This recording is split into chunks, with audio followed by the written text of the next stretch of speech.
Rich, great to see you. Been looking on social media. You've been doing a bit of work. You're a great ambassador for St Gemma's Hospice. You've linked up with East Leeds to help the guys out up there.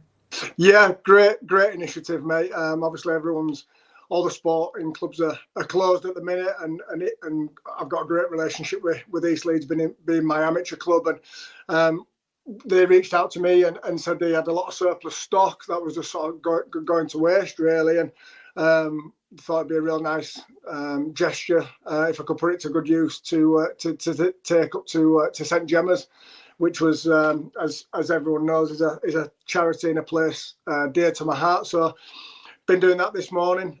Fill the car up with pop and Chris and snacks, and dropped it up for the key workers up there that, like all our frontline workers, are doing a fantastic job. So plenty of pop and Chris and chocolate for break time for the staff up there. So yeah, it was a nice break to do something a little bit different, and just something a little bit to give back to St Gemma's. And you're passionate about your sport. How tough you found the lockdown with everything gone for the time being? Yeah, that's probably the thing I've missed. That one, obviously watching a live sport and watching the rugby and coming to Headley on a Friday night. Probably the biggest miss I've had is the golf.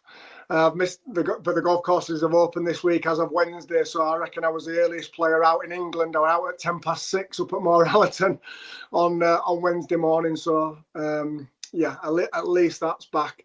But I've also been with the gyms closed. I'm running the London Marathon for St Gemma's, which has been postponed to October. So I've been doing plenty of miles on the road and dusted the old push iron out. So I've been doing plenty of bike rides and just trying to keep fit and healthy as best I can. So yeah, certainly miss live sport like we all are. We're all craving,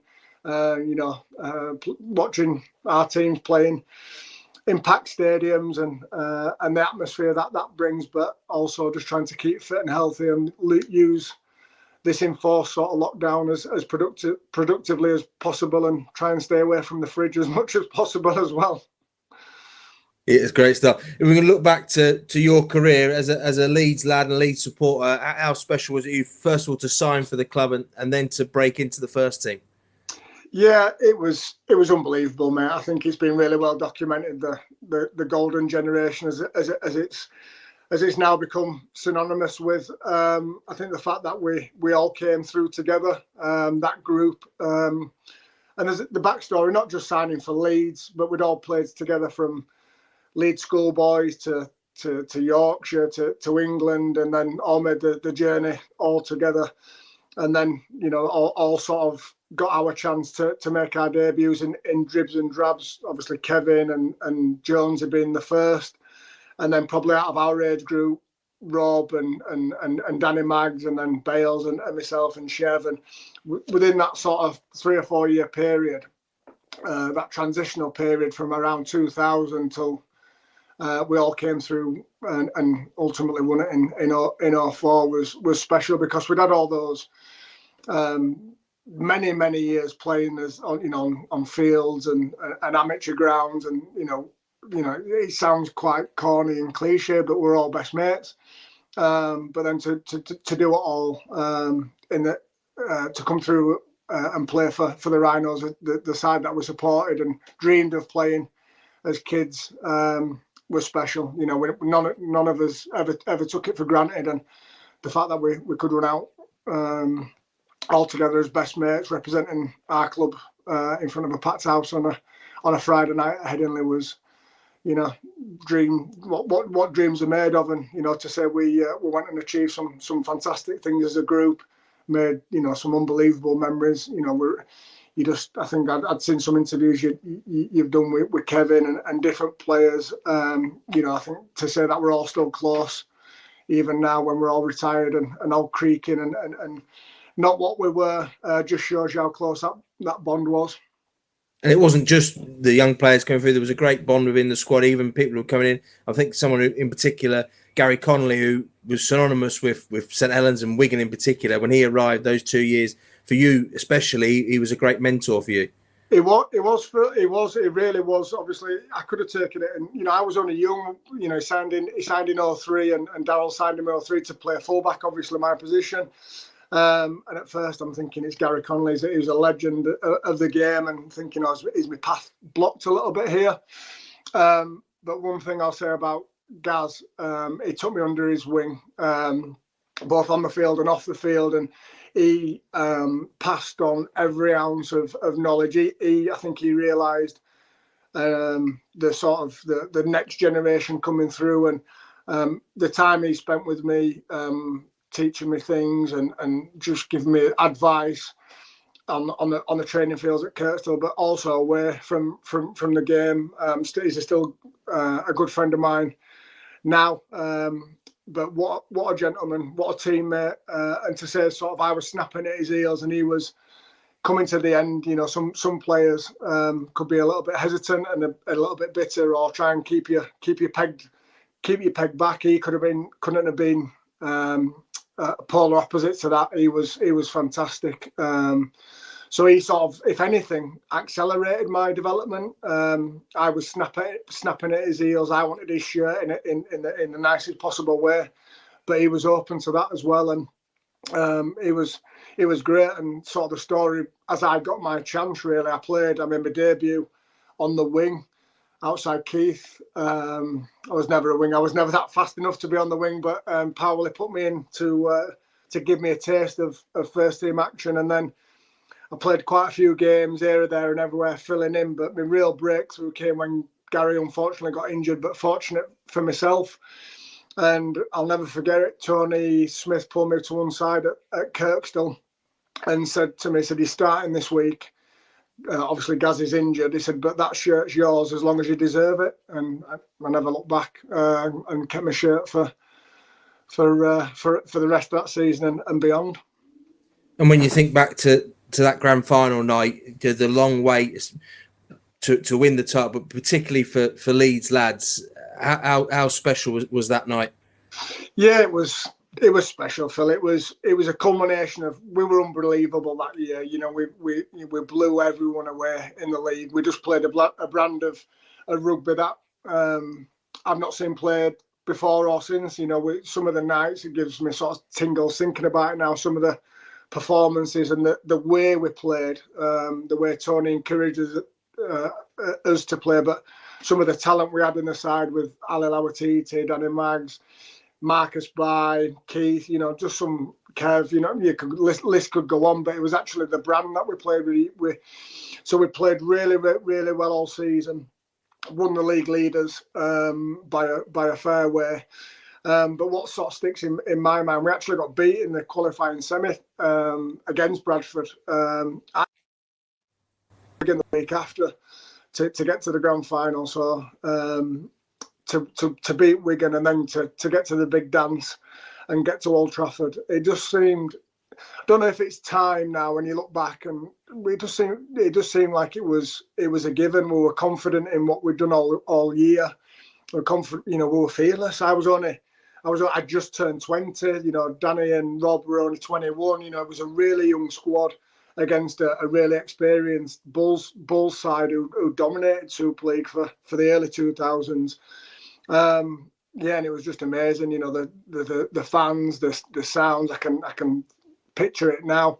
And then it was nip and tuck, as we all remember, and then Danny got over for, probably one of the, if not the most important tries in certainly in Super League, in our Super League history, if not in Rhinos history, to clinch it. And then we knew we sort of 5-10 minutes to go, we knew we'd won it. And it was just special to bring it back home to Leeds. And the civic reception we had the day after at the Civic Hall in Leeds are just special memories. Given that bond, how big a call was it in midway through 2006 season for you to decide to leave the club and really test yourself over in Australia? Yeah, it's a funny one. It was funny how it came about, Phil. I never, one thing I never had any intention of leaving. It wasn't a case of going and joining a rival club in Super League. Gary had offered me a 4-year contract to stay. But a bit of a backstory to it, really. In 2005, the playoff series in 2005, Michael Searle, who was the CEO of the Titans, and John Cartwright, the head coach, came over to watch the playoff series and the grand final. And they were looking to sign an international front rower, which turned out to be Stewfield, and who didn't sign, a winger, a proven winger, which was Brian Carner, and a young English back. And I'd had a decent season, 05, and a decent sort of playoff. So they got in touch early 2006, and I was like, wow, it's, it came completely out of the blue. And I was umming and ahhing, and obviously had the offer from Leeds on the table. I'm more than happy to stay at Leeds. But then they did a good job, the Gold Coast. They sent a DVD over, and obviously going to live on the Gold Coast, and I was umming and ahhing. And what people won't know, and this is a bit of an exclusive for you, Phil, actually. Bradford actually came in. Steve McNamara got in touch with my agent at the time, just before I decided to go to the Gold Coast, and offered me nearly 3.5 times more money than Leeds were offering to go and sign for the Bulls. And I was like, nah, I can't do it. I can't do it. It was never about the money. It was never about going and joining a different club. I love Leeds. Leeds is my club. And I nearly turned the Titans down, and it was over a beer with my dad in Spain. And I was umming and ahhing, and I said, Dad, look, I'm not sure. And he said, son, you look back when I'm my age now. He said, and it was at a time before, I know Moz had been, and a couple of us, but it wasn't like it was now. It wasn't, the influx. And he said, you look back when you get to retirement age, and you'll always kick yourself if you don't do it, and take that chance. So that's how it came about. With a heavy heart, I went and saw Tony and Gary, and they were great. They understood. It wasn't about leaving or wanting to leave Leeds. Leeds is my club. But chance to go and play in what's perceived as the best competition in the world, and live on the other side of the world, and live on the Gold Coast. It was something I'm really, really proud that I did. It was a really exciting time to be joining Gold Coast. They'd just been formed. There was plenty of money being invested into to make them a success. What was it like over there? Yeah, it was great.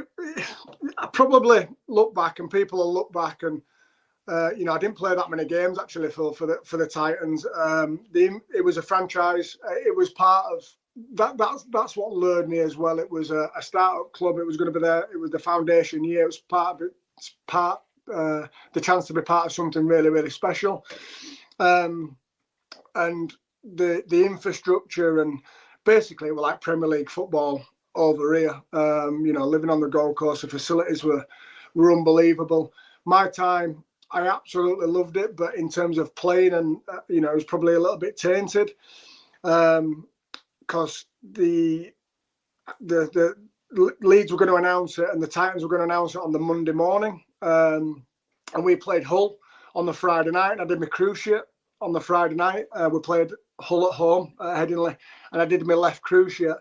Leeds announced I was signing for the Gold Coast on the Monday, so I went over there with my left ACL still in rehab.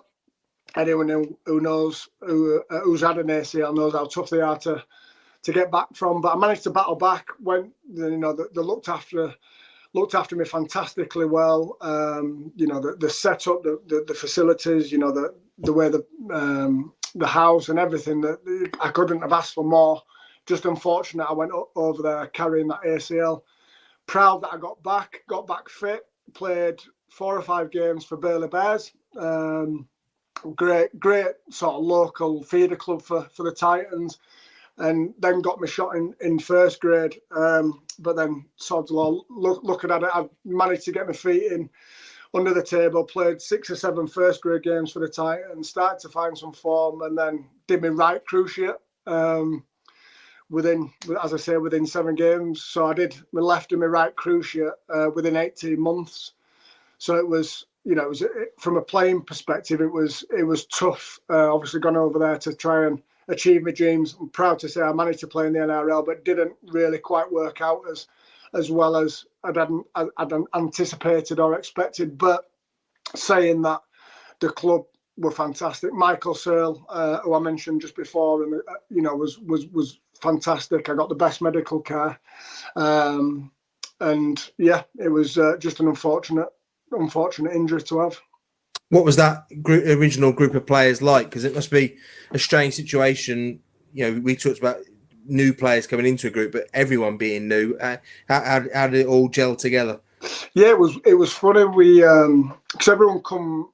Obviously, the Gold Coast being in Queensland, everybody come from Sydney or wherever. So one thing it did do, it created that camaraderie straight away because everybody was moving, whether me obviously from England or Sydney or wherever.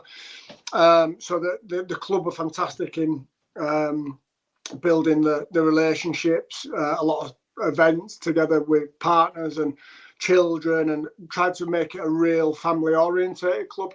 I guess probably Melbourne Storm are a little bit like that, and North Queensland Cowboys where they're away and isolated. But they were fantastic in that sense. That the welfare staff and the support staff had everything in place for all the families. And I just think back now, it must have been a logistical nightmare trying to house 25, 30 players and cars. And but I must say, we lived in a beautiful apartment, and everything we needed was taken care of. And I think what forged it, and my sort of experience and looking back, was hard work. The training obviously was. People ask what's the difference between Super League and the NRL, and I'd come from the Rhinos, where we were the hardest working team. We trained super hard. Tony drove them standards. The lads drove them standards. So I got there, in albeit injured, I was in really good habits, in terms of professionalism and stuff. But when I got there, you soon realised, it was a class above, and that's no detriment to anything over here. And I think what drove that was there were 10 players like me. There were 10, just the numbers. It was a numbers game, so they pushed you that hard physically training. It was just sort of survival of the fittest. But with that, it brought that camaraderie because you were training hard, and you were long days. You were in the pool for R5. You were bike riding. It was just absolutely relentless. And I remember sort of got there on the 1st of November, and they have a 2-week break over Christmas there, and I got to Christmas and I'm like, I'm not sure I can do this. That's how tough it was. And it wasn't until sort of mid-January where my body had got used to the rigors of it, and it was just relentless. But with that, it created, as I say, it created that instant bond. I guess you throw 25, 30 lads together, and that's like any group, the harder you work and the sort of the trials and tribulations that you go through together as a group, it naturally creates that bond. And the Titans, all the parts seem to be there. They haven't quite been able to put it together as yet. It's been a tough period for them, and particularly there's quite a few English players that have signed from down the years who haven't managed to stay there as long as they would have hoped. Do you put that down to anything in particular? Yeah, I think. Tell you my opinion on it, Phil. I think in the NRL, I think if you look over the course of the English players going over there, I think there's a pattern. I think the forwards seem to succeed better than the backs. You look at sort of myself, Dan Sargentson, Cal's just come back for personal reasons, but I think it's very much a forward dominated, orientated game, if you like, where you see, Dan Sargentson and Callum are fantastic players. I was before I did my cruciate. Not fantastic, but you sort of had a bit more in Super League. You have a bit more room and time to show your skill set. Whereas you look at a John Bateman, Sam Burgess, Moz, Gareth Ellis, that's their type of game. And the other thing is, a lot of players struggle to settle. I think whereas the Australian imports coming over to England, there tends to be a nucleus of already, established overseas players over here. You're very much out on a limb over there as well. So when things are going tough, it's not like you can just call around for a cup of tea at your mum or your dad. You're 24 hours away. So I think that's tough as well.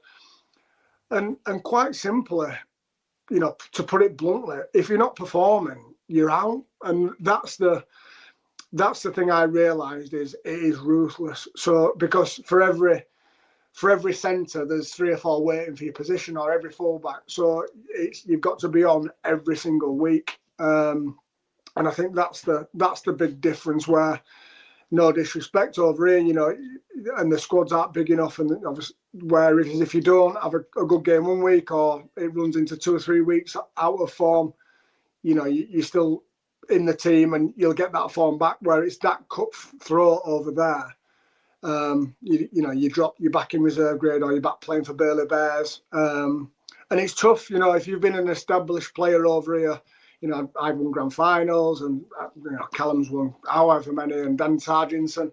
It's tough mentally, where you're not used to being disposable. Frankly, you are over there. Whereas I think with the forwards, it certainly suits their game. It's a lot more possession-based, defensive-based, and you look how well all the English guys have gone over there in the forwards. That's probably, the main reason, in my opinion. Yeah, it makes sense. In what we've been asking when we speak to players who've tasted the NRL, for them to be ambassadors for their former clubs. Now the Titans, we accept starting from a low level, but they have got reason for optimism. Justin Holbrook's gone in there, and we obviously saw what he did with St Helens over here. Make an argument for why the Rhinos fans should be rooting for the Titans. First and foremost, they're underdogs, so they can't get any worse over the last few seasons. Secondly, it's a great place to live. But on the field, I think, Justin Holbrook's a really, really great signing for the club. I think it's lacked a little bit of direction over a number of years. I think the recruitment's not been as it should be from outside looking in. But I think Justin Holbrook's made a couple of astute signings, and I think quite simply they need to get it right this year. They've got a fantastic facility at Robina, and everyone loves an underdog. I think they've got some outside. They've got the thing with the Titans as well is they've got a really, really good a really good catchment area for young players, and I think that's, from what I've been reading, I keep an eye on the Titans. I think that's one of Justin Holbrook's philosophies is to bring some of those talented young players through, and give them a shot and do things a little bit different. I think what they've been probably guilty of in the past is going for the big marquee signings and then not quite working out for one reason or another. But Justin Holbrook's philosophy, we've seen what he's done for Saints, the way they play, the exciting brand of rugby they play. I've no doubt he'll be implementing that over there. So I'm hoping, I've got a soft spot for the Titans. I've still got quite a number of friends there. I'm hoping Justin Holbrook's magic will work. They've certainly got the facilities and the roster to do well. He's just doing it consistently well. And presumably these unprecedented times could help them in terms of, when they're playing these sides that normally they were going down to Sydney, they have a big vocal crowd against them, or playing in Brisbane or anything like that. Actually, it's a pretty level playing field. You just got to go out and perform. Yeah, and I think that's always been a little bit of an Achilles heel for the Titans is the away travel. They've never ever nailed that right from when I was there. It was, you've got to fly, you're staying over, and it disrupts it a little bit like Catalans over here. Sometimes it can be a little bit patchy. I think with the new format they've got kicking off on the 28th of April, everyone's excited to see it. I think that may play an advantage where they're aware, they're not having to do all that long distance traveling. They're basically on an off-season camp, where they're living, eating, breathing, no distractions, no travel. it really may go in their advantage. So looking forward to it all kicking back off on the 28th of May. You know, everybody's rugby starved. Looking forward to the Titans doing well.